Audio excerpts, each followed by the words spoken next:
خب دوستان عزیز، امروز اومدیم با آموزش الگوی شلوارک.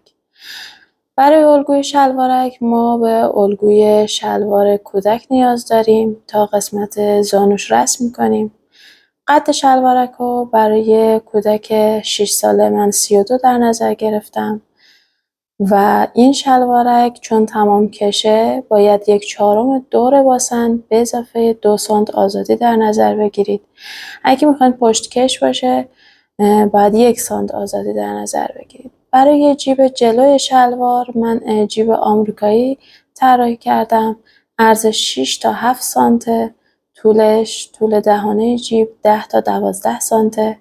برای کیسه جیب یا آستریمون عرضش 5 تا 7 و طولش 7 تا 10 سانته. برای دهانه جیبمون میتونین یه خط صاف رسم کنین یا میتونین به صورت هلالی رسم کنین.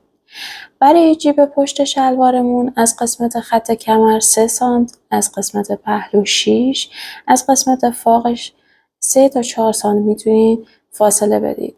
برای طراحی جیب پشتمون یک مستطیل میکشیم، عرضش 9، طولش 7 سانت. قسمت پایین اون مستطیل رو میخوایم یه مثلث بکشیم، باید 1/2 9 رو باید در نظر بگیریم که میشه 4.5. 2 تا 3 سانت میایم پایین و مثلث رو رسمش میکنیم. حالا میریم برای سراغ برش الگومون. ببینید همون قسمت هایی که من با ماژیک قرمز کشیدم و باید برش بزنید. برای کودکتون اگه میخواین قد شلوارک بلندتر باشه یا کوتاهتر دیگه سلیقه‌ایه. من برای 6 ساله 32 در نظر گرفتم. دور تا دور الگو رو برشش میزنیم.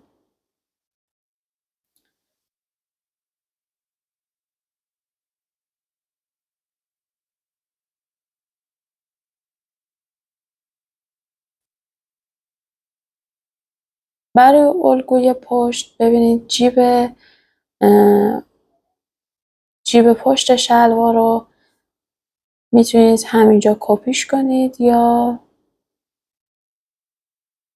همینو از روی الگو برشش بزنید.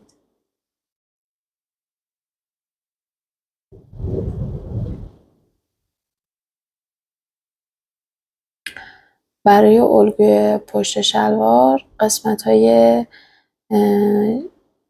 پشتش که جلوی شلوار قرار میگیره 2 سانت از جلوی شلوارک پهن‌تر و گشادتره.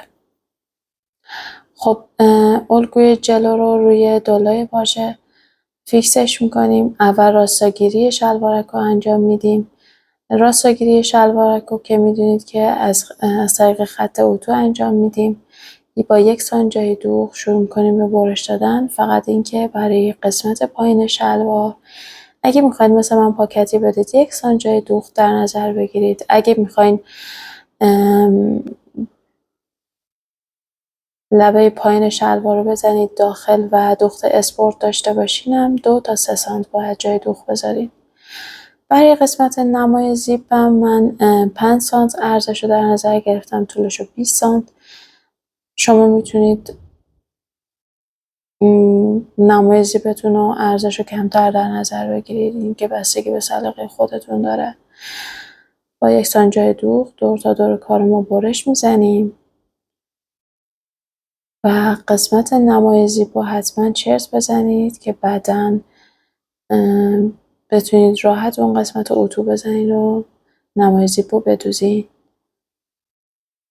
برای کسایی که مبتدی هستن حتما قسمت پهلوها رو 2 سانت جای دوغ بذارید و اینکه الگو رو حتما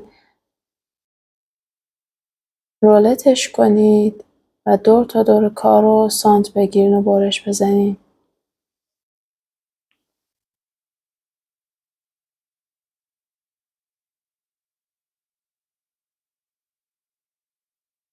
خب همونطور که میبینید الگوی پشت برشش به اتمام میرسه و ببینید الگوی جلو برشش تموم شد و این قسمت هم جیب دوخته میشه.